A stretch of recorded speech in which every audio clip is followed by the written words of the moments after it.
Hey, Kyle's Wonderful here again with another wrestling review. This time it's NWA Powerrr from August 9th, 2022, and NWA USA from August 13th, 2022. So, including the shows I'm about to review right now, there are 3 weeks left to promote the big two-night event, NWA 74 pay-per-view event that takes place August 27 and 28 in St. Louis, Illinois at the Chase.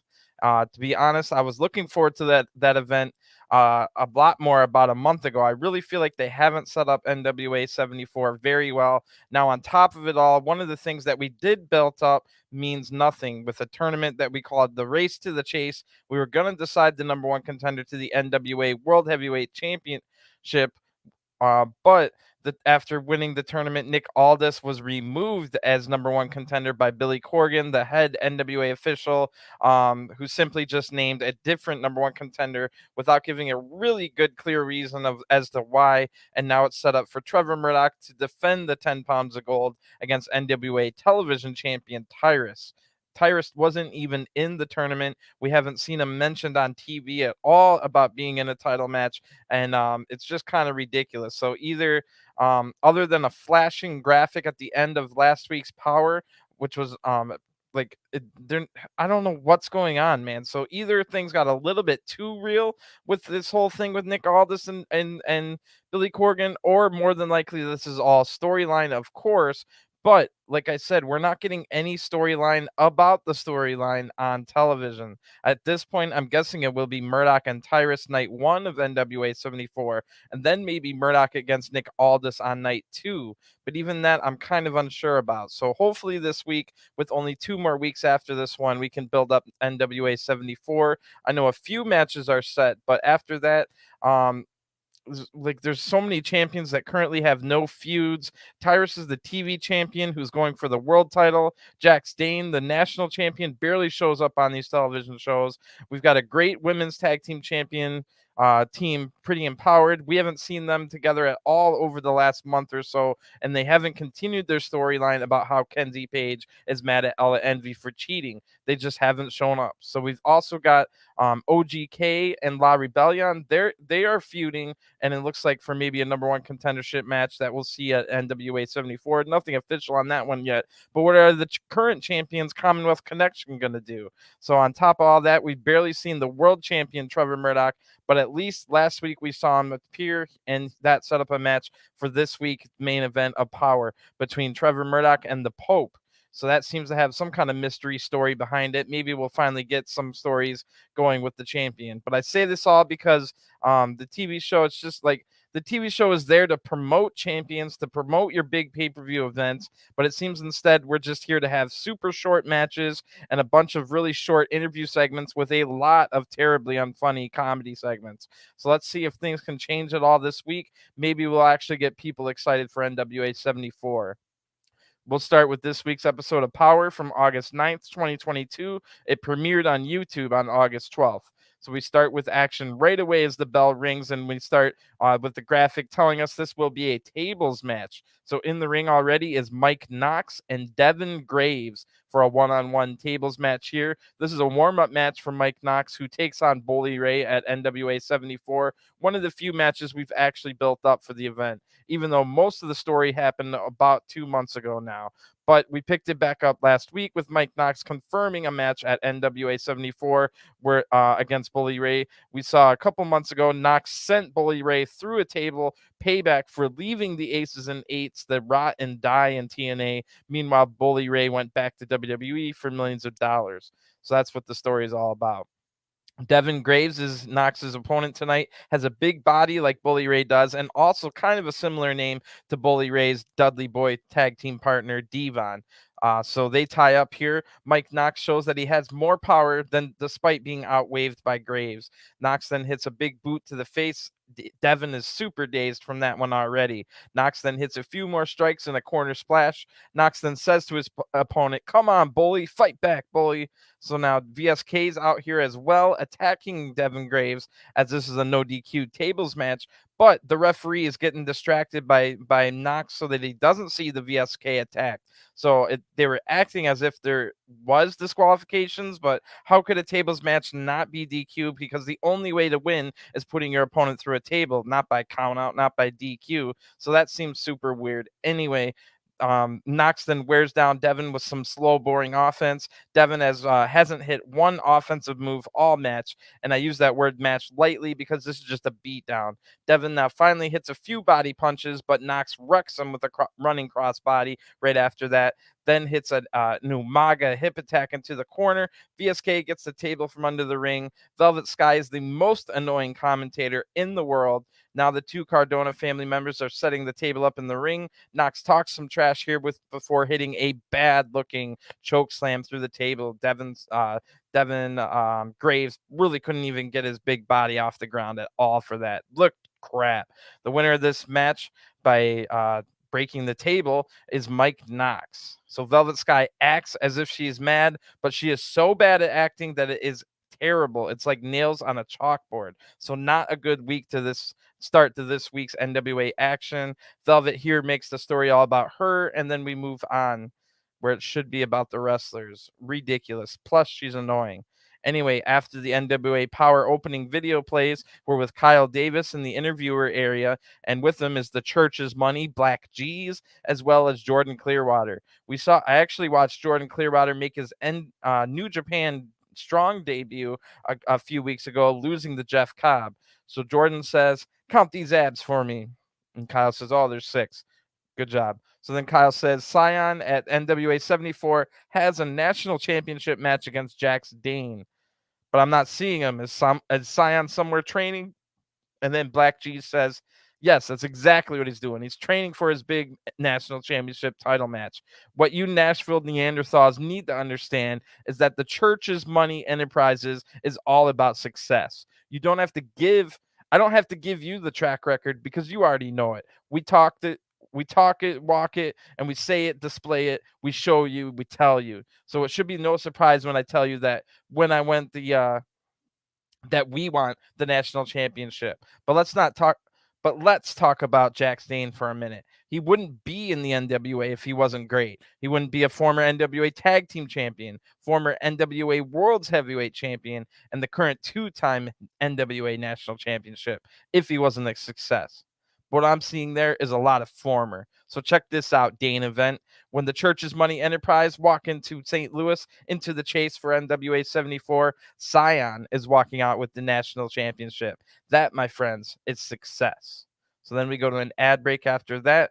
The promo was fine, but yeah, last week we saw Scion win the #1 contenders match against Rodney Mack, and I was hoping Scion against Jax Dane would be a Powerrr or USA match, but I guess it's looking like that'll be an NWA 74 match, which is kind of weird. Both men are very disliked by the crowd, and who would even want to pay to watch that match? It should be a fine match, but they definitely could have done way better. Also, why isn't Black G's mentioning that Tyrus has a world title shot? Like, it's just ridiculous about this whole world title thing. So I guess I'll wait to see what happens in the Murdoch Pope match in the main event later on before talking about that anymore. But hopefully somebody mentions Nick Aldis or Tyrus at some point during that segment. Spoiler alert, they don't. Ridiculous.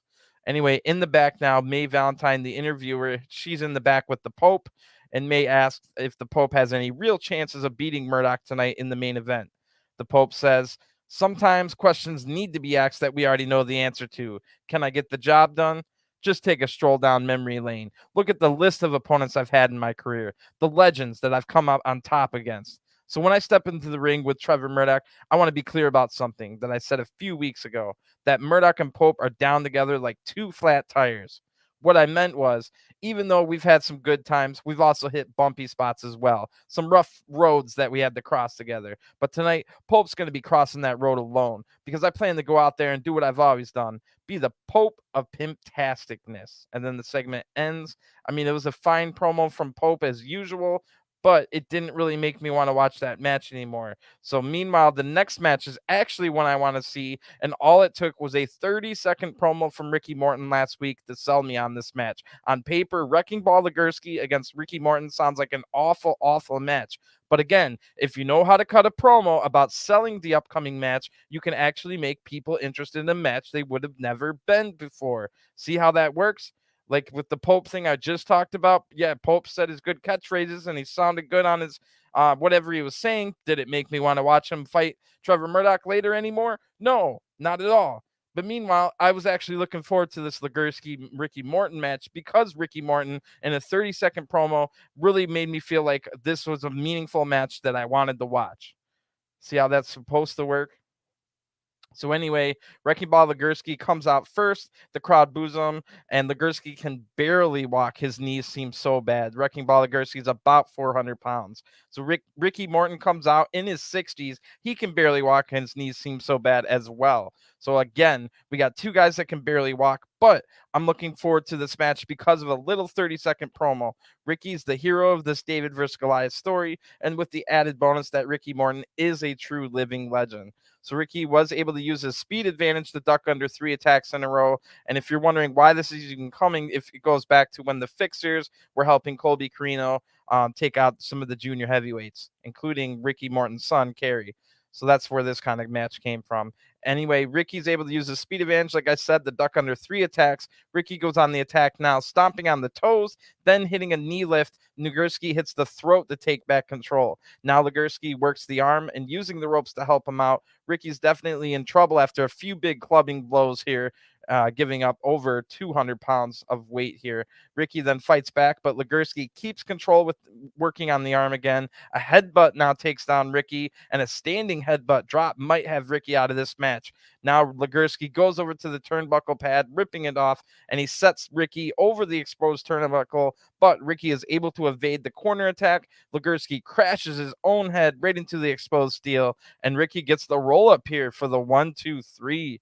The winner of this match by pinfall, Ricky Morton. Wow, and I'm completely fine with Ricky beating Wrecking Ball Legursky. Ricky's body actually seems to be better shape in his old age than Legursky's 400-pound body with his terrible knees. Plus, Ricky just showed us that he's one of the few men on the entire roster that can actually talk people into caring about a match. Plus, it's not like Ricky destroyed him. All he did was outsmart the big ogre here. So I'm completely fine with that. I think you should be as well. Good stuff. And weirdly, that's not even the last Ricky Morton match we'll get this week. He'll be on USA as well in the main event. So we'll talk about that later.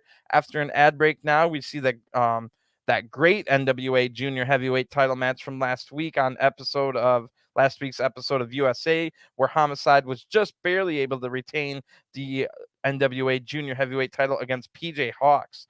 Homicide has already said that he wants to defend the title at NWA 74 against Kerry Morton, and that he also might defend the title before that against Caprice Coleman. But the man who's really feuding with Homicide currently is Luke Hawx. So maybe on night 2 of NWA 74, it might be Homicide defending against Luke Hawx, or maybe if Homicide loses the title, maybe they'll have a grudge match on night 2. So it's time for another match now, as Joe Alonzo is making his way to the ring, and we're told Tim Storm got called away from commentary by Medusa, something to do with NWA USA. I was wondering what that could be about. Maybe I don't know, something with the NWA Women's TV title that Medusa mentioned, and then we never talked about again. Or heaven forbid, maybe we'll start featuring Pretty Empowered again. But no, we don't find out anything on USA this week from Medusa, so I'm guessing we'll have to wait till next week to find out what that was all about. Joe Alonzo is out for this match. He'll take on Jordan Clearwater, who's accompanied by the Church's Money Black G's. So why couldn't Clearwater at least mention this match when he was out here earlier talking about his abs? Remember what I said about you're supposed to talk people into caring about your matches? Anyway, Jordan's robe is a little awkward looking as it only goes down to his thighs, so it makes him look like he's wearing a bathrobe for sure. Jordan Clearwater's only 25 years old and has a great body and decent promos, so he could definitely be big in the business if he can continue to evolve. Hopefully, he can get some more chances at New Japan Strong, which will definitely help him grow as a wrestler. Joe Alonzo is able to use his speed and agility to evade attacks at the beginning here. Joe then hits a nice drop kick that takes Jordan down. Alonzo evades another attack here, hitting a big kick. Black G's then, from the referee being distracted from Jordan, Black G's attacks Joe Alonzo from behind, and Black G's might have broke his sunglasses during that attack. Unfortunately for him, he's probably not making a ton of money on this NWA deal. So anyway, back in the ring, Jordan hits a scoop slam for a 2 count. Jordan Clearwater then punches while mounting Joe on the mat, followed by a standing leg drop. But Joe Alonzo does have some fight left in him, kicking out at 2 here. Jordan applies a headlock, but Joe is just about to get out, so Jordan slams him down head first. Alonzo's having a little trouble combating the power of Jordan here ever since Black G's allowed Jordan to take control. The crowd cheers for Joe to fight back here, and Joe does, hitting a few strikes, but Jordan Clearwater hits a backdrop suplex, and again, Alonzo is able to kick out. Joe fights out of another headlock now, hitting a backdrop suplex of his own. Really, really good match here for the normal power standards that were on, if you graded on a curve against other power matches. So Joe now fires up, hitting some strikes, but Jordan tries a sunset flip right after that. Joe counters it with a thrust kick to the face. Then Jordan evades a springboard attack, but Joe is able to land on his feet, and then they hit a beautiful rolling cutter for a 2 count. Does Joe. Awesome match here. Definitely check this one out. Jordan's now able to hold the ropes. That blocks a Blade Runner attempt, and then Jordan hits the Midas Touch Mafia kick for the 1-2-3. Really good match. The winner of this match by pinfall, Jordan Clearwater. Definitely check this one out. I hope to see more of both Joe Alonzo and Jordan Clearwater in the future. Jordan does a little ravishing Rick Rude dance to celebrate, and then we just move on. So it'll be interesting to see what Jordan does at the NWA 74 events. Maybe a big win over somebody like a Tom Lattimore or a Chris Adonis could be just what he needs to take the next step. Either way, I hope we get to see these guys again in the future. So when we come back from the ad break, May Valentine's in the back with Angelina Love. Angelina says, it's so exciting to be here in NWA with my BP Velvet Sky. I've always had big aspirations, big goals. I just want to let everybody know that I am and always will be championship material. I'm a 7-time women's champion. I know that Velvet has a championship series title shot, and bless her heart, she's retired now. So I felt like this is something her and I could have a little chat about. I'd gladly take that from her. Not take, but you know what I mean, since she's retired. I like that idea. I'm going to go talk to her about it right now. So then she leaves. The segment ends. I mean, pretty good promo from Angelina. I'm not going to say it wasn't. Angelina's had a fine promo here, but that's good and all. But I do not have any want or like, I don't want to see Angelina Love in the ring whatsoever, let alone getting title shots. So I'm not really thrilled about that prospect of having to watch her wrestle, but I did just say that we need more people that can talk you into caring about matches. Well, maybe Angelina Love is going to be one of those kind of people, but I would much rather her be a commentator because Velvet Sky is absolutely terrible at commentating, and Velvet just showed she can talk just fine.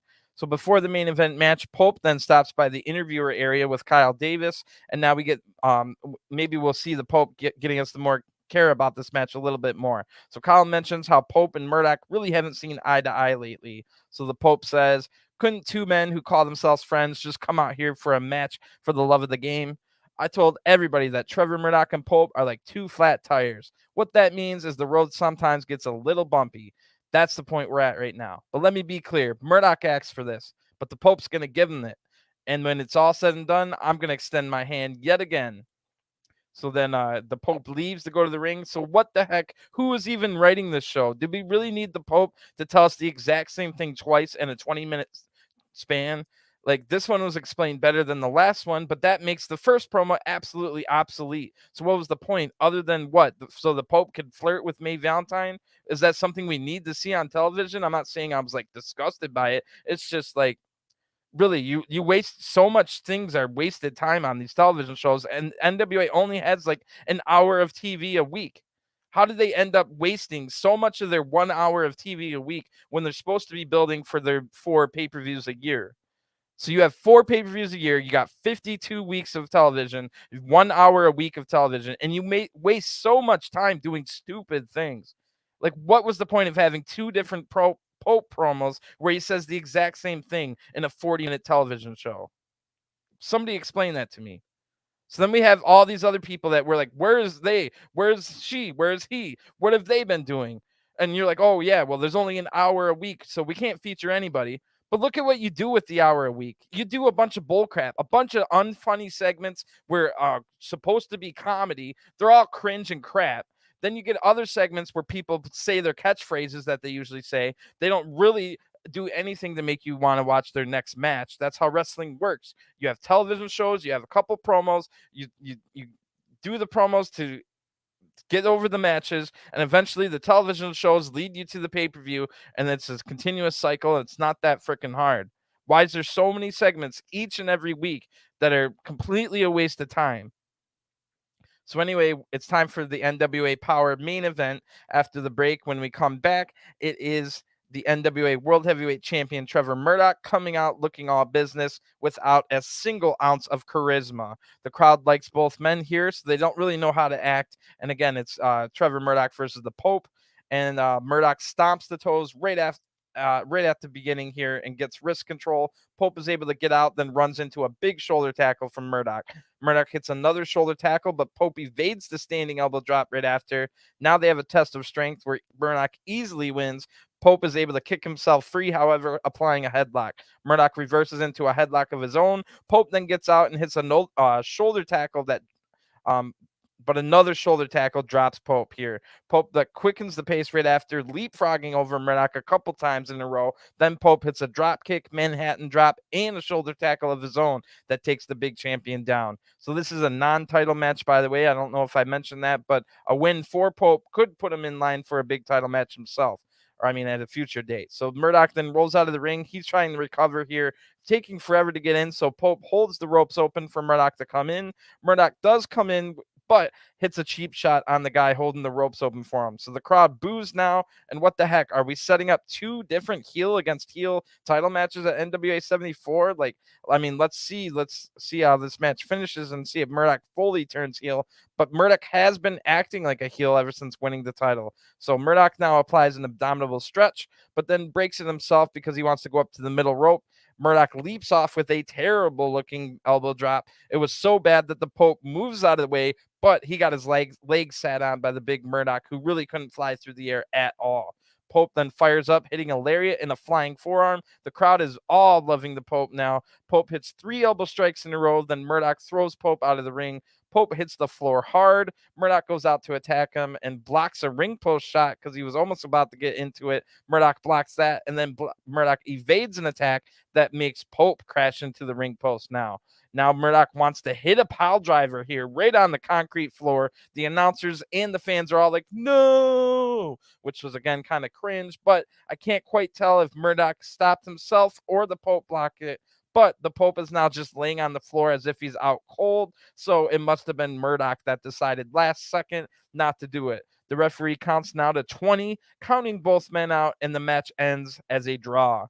Murdoch just walks to the back again without any single ounce of charisma on the world champion whatsoever. Murdoch just walks away and the show ends. So, I mean, it is pretty interesting. And again, it looks like they're doing it just seems like everything was set up for Murdoch against Nick Aldis. So either NWA is doing a really good job in making it look like the whole Nick Aldis being taken out of the main event was unplanned, or it's actually unplanned and they cut all the references out of all this. So I have no idea, but since this is pro wrestling, my gut tells me every single thing is storyline and done purposely.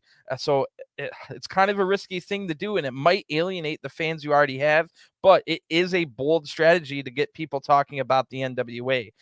It's an effort to get more people watching, more eyeballs on the product. It might work, but you run the risk of alienating the fans you already have.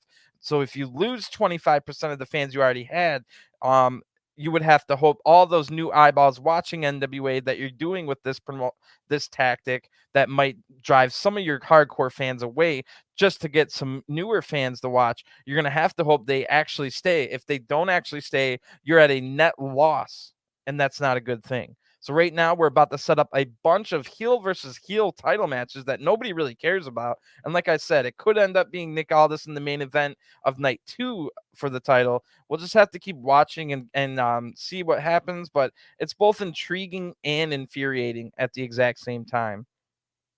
So let's see what happens on this week's episode of NWA USA. It sounded like Medusa had something planned for it, but that was just a red herring. No Medusa, nothing happened about that, or like anything about that. So we'll have to see what Medusa and Tim Storm we're going to do next week, apparently. But this is NWA USA from August 13th, 2022. The show starts with the bell ringing for a tag team match already in the ring. It's the now Hale Collins and Vic Dalishus taking on Country Gentleman AJ Cazana and the adorable Anthony Andrews. So starting the match will be AJ and Vic. AJ gets out of an armbar, then applies one of his own right at the beginning of this match. Vic then takes AJ takes Vic down to the mat, attacking the arm a little further here. Anthony Andrews now tags in. He works on the arm as well. Vic pokes the eyes, but it doesn't get him control as AJ now makes a blind tag, and that allows the Country Gentleman to hit a double team on Vic Dalishus here. Andrews now tags back in. They hit another double team, ending with the double elbow drop. Vic's able to kick out at 2. Hale Collins from the apron now kicks Andrews in the back, and this allows Vic to take control. Hale now tags in, and they hit welcome to the now double team here. Andrews is just barely able to kick out of that. Hale then hits a scoop slam and a jumping elbow drop, but Andrews again has the fight inside the kick out. Vic tags in, and they hit another double team here. Andrews fires up now, hitting both members out, and he's stuck in the now corner, but Vic is able to keep control after that little flurry. Vic then talks trash to AJ, who's on the apron, and Vic counters a charging Andrews with a back elbow drop, or a back elbow here. Then Vic hits a Russian leg sweep and goes up to the top rope. Vic does a twisting senton in midair, but Andrews is able to avoid the attack. Andrews then hits a rock bottom of all things and is finally able to tag in AJ Cazana. So anyway, Hale Collins tags in as well. AJ's hit some strikes on both members of the now, then hitting corner splashes on both men, and then a power slam on Vic. AJ covers Vic, but he wasn't the legal man. Hale was, so Hale comes from behind attacking AJ, but AJ counters it quickly, hitting a spine buster. All 4 men are in the ring now. Vic gets hit out onto the apron, but Andrews gets knocked out of the ring by Vic. AJ then knocks Vic off the apron, but Hale attacks AJ from behind. AJ counters this again, hitting a big belly-to-belly suplex, and the referee counts 1, 2, 3. The winners of this match by pinfall, Country Gentleman, AJ Cazana, and adorable Anthony Andrews. So, wow. You know what? I actually love that match. I could imagine anybody younger than me. I'm 36. I imagine anybody younger than me would have probably hated this match. But the NWA wants to be old school. It wants to feel and look and all that old school. Well, this was a very old school wrestling tag team match. And when I first saw that it was these 2 teams at the start, I kind of rolled my eyes. I wasn't that excited. But they went out there, had a pretty good 6-minute television tag match, old school style wrestling. It was just classic, good old fashioned wrestling. So good start to this episode of NWA USA. One of my favorite matches of the week, it was that one. So after the opening video plays, we're now at the interviewer area with Kyle Davis, and his guest is going to be Wrecking Ball Legursky, where I was rolling my eyes again at this, but this one actually was one of those quote-unquote comedy segments that was actually a little bit funny for once. So Kyle mentions that we haven't seen Legursky's tag team partner in the Fixers, Jay Bradley, in a while. Wrecking Ball Legursky says, well, Jay has elephantitis of the inner thigh, and he's been taking Fixer cream. You can rub that cream anywhere, and now Jay's feeling better. Kyle then makes a joke about Legursky rubbing the cream on for Jay, but Legursky's too dumb to realize that Kyle said it, and it was actually kind of funny. Anyway, they finally got me to laugh at one of these stupid quote-unquote comedy segments that NWA does a lot. Kyle then asks Legursky if he's thinking about being a singles star now. Legursky says, I'm thinking about beating people up. If they pay me, I'll beat people up in singles, tags, 6-man, even lucha libre. Kyle then brings up Colby Carino, and Kyle asks if he could get help like that too for the right price. Legursky says, every man's got a price because the Fixers rule. How much money are we talking about, Kyle? And then Kyle says something about he makes small purchases and could sometimes use the help. Legursky deadpans him and says, that sounds pretty illegal, Kyle. So this segment ends, and it was pretty good as far as these segments normally are. Unfortunately, Legursky has just those terrible knees on a 400-pound frame, so it's not like I ever want to see Wrecking Ball Legursky ever again in the ring. So it's still kind of pointless at the end of the day, but it was at least made me chuckle a couple times. After an ad break now, May Valentine, the interviewer, is with Kerry Morton, son of Ricky Morton, in the back. May asks how he truly feels about Colby Carino. Kerry Morton says, well, that's a good question. Growing up in this business, I've known his father, Steve Carino, for a long time. And now I get to step in the ring with Colby Carino, a guy that I played in the ring with time and time again when we were children. And now we're on opposite sides, looking at each other, knowing that the NWA junior heavyweight title is on the line. Do I like Colby as a person? Not necessarily, but I have to respect Colby Carino as a tough competitor. We're just getting started with this feud in NWA.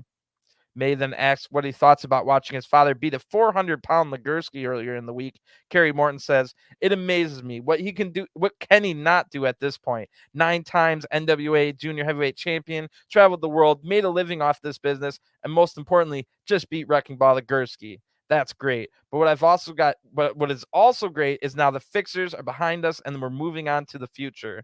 And the future is Kerry Morton winning the NWA junior heavyweight title and wearing it around my waist. Decent promo from Kerry here. You could definitely tell that Ricky Morton Kerry Morton understands how to cut a promo just like Ricky Morton can cut the best promo in NWA right now. So it's not too surprising. Hopefully Kerry can continue to move on and up in this company and could be one of the staples of NWA in the future. So now it's time for Stanley's Corner, and his guests this week are May Valentine and Aaron Stevens. So Stanley asks May, does Aaron think he's better than me? May says, well, Aaron is better than you. Stanley then asks May if Aaron can button up his shirt a little more. May says, no, he looks incredible like that. Aaron then says Stanley looks like the illegitimate son of Billy Idol and Jimmy Buffett.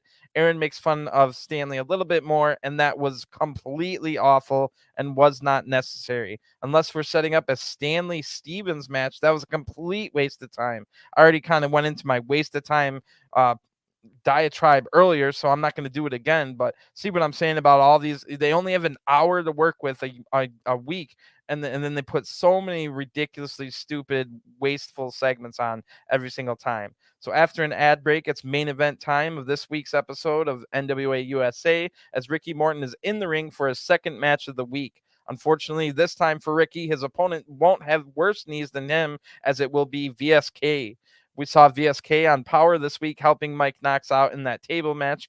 VSK is also one of the people that from the Cardona family to get title shots, all because of the deal that Billy Corgan made with Matt Cardona, so that Billy Corgan could strip the NWA world title off of Matt Cardona, even though Cardona had a legitimate injury. So that part of this whole storyline with that pretty much set off the whole Billy Corgan, Nick Aldis, now replaced by Tyrus storyline. And that whole little factoid of why I still don't understand why Billy Corgan needed to make a deal to begin with to strip him of the title. It just doesn't make any sense. So that's kind of where I've been with this whole feud, this whole storyline. The beginning part didn't make sense, and now it's just like you're left out in the woods. Oh, just wait for next week. Oh, just wait for NWA 74. Why aren't you supposed to make me want to see NWA 74 before I drop the money to buy it? It's just ridiculous. So anyway, VSK failed to win the junior heavyweight title shot that he got from that deal against Homicide, and will now need to beat Ricky here to get back up in the junior heavyweight rankings. They tie up the start here. VSK takes Ricky to the ropes. No clean break, of course, from VSK. This makes Ricky Morton mad, but VSK goes to the corner. The referee now tries to stop Ricky from attacking in the corner because it was a 5 count or whatever, but Ricky hits VSK for a cheap shot anyway. No penalty from the ref. I don't know why he even grabbed Ricky Morton's arm. But anyway, VSK takes control, talking trash at the same time. He hits Ricky's face first into the turnbuckle and then a scoop slam for a 2 count, but Ricky has some fight left in him. VSK then hits a slingshot senton and is mocking all the rock and roll chants from the crowd. This fires up Ricky, who hits some punches now, and a knee to the gut from VSK takes Ricky Morton right back down. Ricky's now able to evade a charging MSK, sending VSK hard into the ropes. But out of nowhere, Ricky Morton hits a nasty-looking Canadian destroyer on VSK. Holy crap, it looked really good as well. And even more holy crap is because the referee counts 1, 2, 3. The winner of this match by pinfall, Ricky Morton, the living legend. wow, Ricky with 2 big wins this week, maybe putting him in line for something like a TV title shot. I would assume something kind of title shot is in the line for these big 2 wins in a week. That Canadian destroyer from a 60-something-year-old Ricky Morton was absolutely incredible. I'm still shocked, and still even shocked that VSK didn't kick out. I mean, it was believable because the move looked so good. I was just kind of shocked that VSK would lose this match, but that's fine. Definitely fine. VSK then attacks Ricky after the match. The crowd's absolutely livid at this. Mike Knox now wanders out to the table. I mean, to the ring with holding a table. And so I'm wondering, where's Kerry? Where's every other babyface? Because they all love Ricky Morton. So then here comes Ricky Morton. He's got a chair. I mean, Kerry Morton comes out to save Ricky Morton with a chair. Mike Knox thinks about challenging Kerry anyway, but VSK talks him out of it, and then they leave.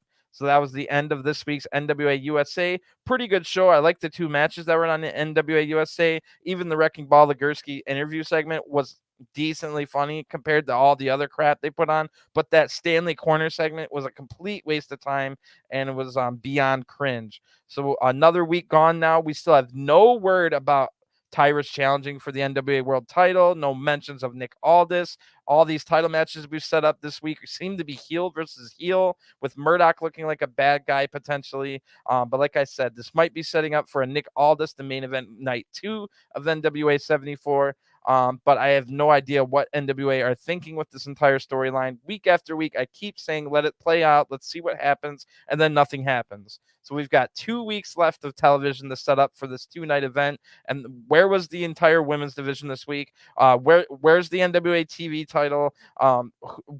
Who and what is this Mildred Burke Invitational thing that Camille talked about last week? What is this all about? We haven't heard anything about a Mildred Burke Invitational. So what we heard last week was that Camille said she has to defend their title 2 nights in a row. First night against Taya Valkyrie, who won a number 1 contendership against Kylan King. But then on night 2, the winner of the Mildred Burke Invitational, which at this point I'm not even sure if it's a battle royal or a tournament, but maybe it's at NWA 74 night 1. I have no idea. They haven't told us yet. And I'm too afraid to start looking up things about NWA, because then everything that they've taped is going to be spoiled. So it's just kind of ridiculous. They really need to do a better job of leading people along and letting people know what the heck's going on. And it's just a little, it's tough. Like I said, it's intriguing and infuriating at the same time, which is a definitely weird feeling to have. So also, why have we completely dropped one of the most intriguing storylines in the entire company, who happens to be the women's tag team champions, and they weren't getting along well. So they didn't even mention Tyrus all week this week. Jax Dane is missing again. Murdoch is a complete charisma vacuum as world champion. Half the roster looks like their knees are completely shot. So NWA really needs to step up their game. There are so many better wrestling shows right now for people to watch throughout the world and spend their money and time invested in. So even if it's even if all the 4 pay-per-view events a year for NWA are great, if the TV sucks for 52 weeks, nobody will care about those 4 pay-per-views a year. So they really need to do something. Sorry if you're a big NWA fan and this was kind of a negative review, but it's really getting painful to watch these shows. I don't know what they're thinking. I pretty much explained everything the best I could for what I'm thinking. I'm trying my best to follow along. I can't really go and look for spoilers and stuff, because then it makes the reviews not as fun. But at this point, it's just really ridiculous that we don't know what's going on. We don't have a clue what to look forward to for NWA 74 or anything like that. So it's a little infuriating, but maybe it'll start getting better. We've got 2 weeks left before the big NWA 74 2 events, and then maybe we'll find something cool in these 2 weeks building up to that event. And like I said, the event itself probably is going to be great, but I would like to actually be excited for it and not just have it be great. You know what I mean? What are we watching all these 20 weeks of television for, if that's the case? So I'm going to get going. Enjoy your day. I'll talk to you guys again soon. I cover all kinds of things, including I'll be back later today, tonight even, for New Japan G1 coverage. So if you're in the New Japan, I got all the G1s up there here reviewed. I'll be here live right after each time it ends. But if you're an NWA fan only, I'll be back next week to cover what happens on next week's Powerrr in USA. So thanks for tuning in, and have a great day. Peace.